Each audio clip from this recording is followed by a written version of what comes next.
당당하고 통쾌하고 존경스럽고 멋지고 벅차고 설레고, 와, 12화가 다 했네요. 지난 리뷰에서 수능을 포기하는 승환과 훈련을 거부하는 희도 유림은 같은 맥락이며 어른들의 강압의 반기를 들어 학교 밖으로 뛰쳐나갈 수밖에 없는 이야기가 될 거라고 예상했었는데요. 맞았죠. 다만 서브의 서사가 자칫하면 백도 분량 조절에 실패하는 게 아닌가 우려가 있었는데요. 클리셰를 따르지 않는 서브의 서사는 우리를 감동시켜서 당당하고 멋진 이 청춘들의 건배를 올리고 싶었습니다. 그러한 청춘들에게 걸림돌이 되는 어른과 디딤돌이 되는 어른이 딱 구분됐고요. 나는 과연 어떤 어른이 돼야 하나 돌아보는 시간도 됐습니다. 무엇보다 우리가 그토록 기다리던 첫 키스! 순간처럼 보였지만 아득했죠. 19에 시작해서 20에 끝나 무려 1년에 걸친 대장정의 키스를 우리도 1년에 걸쳐 지켜봤습니다. 키스하면 종이 울린다는데 새천년을 알리는 보신각 종소리가 귓가에 들리기나 했을까요? 오롯이 둘에게서만 느끼는 감각에 집중했을 겁니다.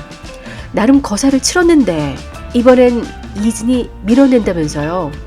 태세 바뀐 이진에 대한 희도의 반응이 재밌어질 13화에 대한 예상 잠시 후에 전해드리겠습니다.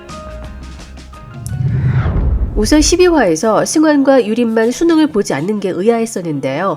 유림은 당연히 특례라서 수능을 보지 않을 거라 예상했었는데 실업팀으로 직행하는 걸 생각지도 못했습니다. 고3이면 무조건 대학에 진학해야 한다는 선입견을 가졌음에 반성을 좀 했네요.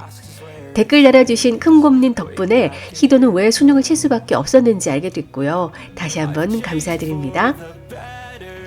신창원 쫄티를 입고 나온 지웅이가 쏘아올린 공이 학주의 폭력을 불러왔고 불의를 참지 못했던 승환이는 경찰에 신고를 해버리죠. 당시 체벌 금지 조항이 있었지만 사회적으로 학생 인권의식이 무르익지 않는 시절이라 지금처럼 학폭위가 열리지도 않고 묵살해 버리는 일이 많았습니다. 그런데 우리 승환이는 달랐어요. 절이 쪽팔리면 중이 떠난다고 반성문을 거부, 수능 한 달 놔두고 자퇴를 해버렸습니다. 당당하다 지승환. 그런 딸을 믿고 지지해준 우리 승환이 어머님도 대단하십니다. 조신한 학부모 상담 패션이 아니라 전투복처럼 한껏 부풀린 헤어와 푸른색 정장으로 위압적인 스타일을 완성. 완전 뒤집어 놓으셨습니다. 육회 상쾌 통쾌 어머님. 그래요. 승환이를 담기엔 태양고의 그릇이 작았습니다. 한쪽에선 포기에 도전합니다. 더 이상 즐겁지 않아 펜싱을 그만두려는 예지를 지지하면서 훈련을 거부하는 유림을 따라 희도도 동참하죠. 말보다 행동으로 보여준 유림이도 대단하다고 생각해요. 그런데 양 코치는 8강에 오르면 그만두는 걸 허락하겠다고 하죠. 이건 마치 스카이 붙으면 대학 안 가도 된다는 말과 같은 거잖아요. 근데 선배들이 도와줘서 8강에 오른 예지. 보통의 드라마라면 웅장한 부금과 함께 코치님 열심히 해보겠습니다 라고 할 텐데요. 예상을 뒤엎었죠. 저는 솔직히 짐작했습니다.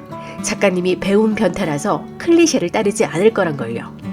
예지는 펜싱의 간절한 선수들의 소중한 기회를 뺏지 않겠다고 4강을 기권해버리죠. 양 코치는 펜싱의 근성을 알려주려는 줄 알았는데 새로운 기회를 얻기 위해 얼마나 힘들었는지 깨우쳐주고 싶었다고 합니다. 폭력교사 학주와 너무나 비교되는 올바른 어른입니다. 승환과 예지는 닫힌 교문을 넘습니다. 거부와 포기에 도전한 승자들의 퍼포먼스죠. 그리고는 죄수복 같은 교복과 갑옷 같은 펜싱복을 벗어 던집니다. 그런데 땅에 떨어지지 않고 나뭇가지에 탁 안착해서 걸리죠.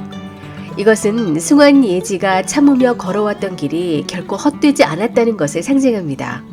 또한 옷의 무게에도 나뭇가지가 부러지지 않고 휘어져 있는 건 세상에 순응하지 않아 부러뜨려 생긴 균열에 모든 게 달라졌지만 앞으로 부러질 수만은 없고 휘어지는 법도 알게 된다는 이들의 앞날을 보여주는 듯합니다. 이렇게 청춘은 성장해 갑니다. 희도의 반전 매력 나왔죠. 이진도 해결하지 못한 외국인의 문제를 단번에 해결해 줍니다. 맞춤법도 틀리는 애가 불어하니까 놀라서 입틀막하는 이진. 이 장면 보면서 마치 내 자식이 그런 것처럼 뿌듯하고 이진 앞에서 통쾌했네요. 우리 희도가 수업 시간에 못 들어가서 그렇지 안 무식하죠. 식당에선 또 어땠나요? 야구 팬들끼리 싸우는데 듣다 못 참고 경기 지고 제일 속상한 건 선수 본인들이라며 하고 싶은 말 똑부러지게 하는 희도. 근데 말보다 행동이 앞서지 말자고요. 이제 식겁한다. 희도 바라기 이진의 진심에 벅찼던 장면도 대박이었습니다. 불안하게 백이진 기자를 부르던 사람은 달콩이었죠. 뜬금포 등장에 왜 저러나 싶었지만 이진이 희도의 얼마나 진지한지를 보여줄 수 있는 중요한 장면이 됐습니다. 이진은 희도의 모든 경험을 응원해 왔지만 지금은 1분 1초도 쓸데없는 경험을 안 하게 해주고 싶다고 했습니다. 그러면서 희도 자신이 뭘 하고 있는지 몰라도 된다. 내가 아니까 라며 직선적으로 솔직한 마음을 달콩이에게 보여줬는데요. 그 말을 엿듣던 희도는 얼마나 벅찼겠어요. 근데 자기가 말을 해놓고 이 말에 대한 책임을 질 수 없을 것 같아서 고민하다가 밀어내는 이진의 이야기가 나올 것 같습니다. 13화 예고편에서 희도 엄마가 얘기했던 것처럼 양코치도 비슷한 말을 이진에게 건네죠. 거리두기에 실패한 기자와 선수에게 좋지 않은 일이 생기면 기자로서 어떻게 하겠냐는 거죠. 기자의 윤리와 선수와의 의리 사이에서 갈등하게 된다면 이진은 성격상 희도 엄마처럼 당연히 기자의 본분대로 할 겁니다.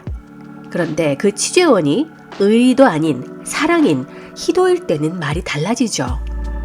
희도 자신이 뭘 하고 있는지 몰라도 된다. 내가 아니까 라고 당당히 얘기했지만 하고 싶은 말 다 하고 말보다 행동이 앞서는 희도가 자기가 뭘 했는지 몰라 오해를 사게 되는 일이 생긴다면 이진은 어떻게 할까요? 몰라도 괜찮다. 내가 다 아니까 자신했던 이진이 기자로서 해결해 줄 수 있을까요? 아마 고민이 될 겁니다. 그런 고민 때문에 밀어내고 피하는 이진을 이해하지 못하는 희도는 답답하겠죠? 이러다 이진이 달콩이에게 했던 말을 근거로 들어 밀당하는 1분 1초가 아깝다며 쓸데없는 경험을 안 하게 해달라고 할지 모르겠습니다. 이진은 고백 후 피하기만 했던 희도에게 일으켜 세워주는 사람으로서 책임감을 가지라고 했었잖아요. 이번엔 밀어내기만 하는 이진에게 희도가 말할 차례입니다. 그리고 특별 출연으로 진짜 펜싱 국대 잘생긴 김준호 선수가 나오네요. 등장인물 중에 드디어 김씨가 나왔는데 설마 유부남 김준호 선수가 아니겠죠? 반짝이는 청춘으로 회춘하는 프로젝트 25, 21 지금까지 윤작자였습니다.